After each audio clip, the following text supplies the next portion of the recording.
I hear you on the precipitous nature of it all and not consulting with allies. But what do you make of the general argument that the United States can't be the policeman of the world, and we're now involved in this never-ending war? We've been in Afghanistan since 2001. It is now, what year is it, 2019? We're approaching the 18th year of this war. That means that there will be people who were born before 9/11, before long, who will be fighting in Afghanistan. When does it end? What do you tell your constituents when they say, we can't do this forever? And the answer is you can't be everywhere forever. But you do place our troops and our military might in places where hopefully they're not involved in conflict in a kinetic way, but they are able to provide stability in a region, which is good for hundreds of thousands, if not millions of people, and at the same time it's good for us. And so we're involved in the world. We have hundreds of thousands of fighting men and women. We're not going to have them all just sitting home hoping nothing happens. No, we station them in various places to keep bad things from happening. That's why they're in the DMZ or next to the DMZ in South Korea. And that's to make sure that we keep stability there, because we don't want to have someone rush in and create a war which throws the entire economy and a lot of people into pain. So that's one of the reasons we have troops around the world. But are we going to be the policeman? No. But are we part of an effort to make sure the world is stable? And is that in our interest? Yes. It's in America's interest. It has been our strategy.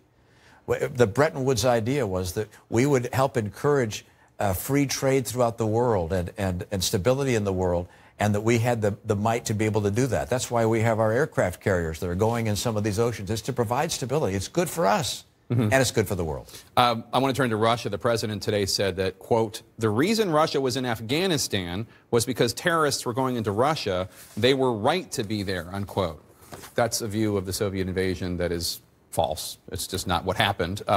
But beyond that, what do you make of the divide between the president's pro-Putin, pro-Russia rhetoric in many ways versus his argument that he has done more than Obama in other ways, such as arming the Ukrainians and imposing sanctions? Whether or not he wanted to do it is another matter, but those sanctions are being imposed.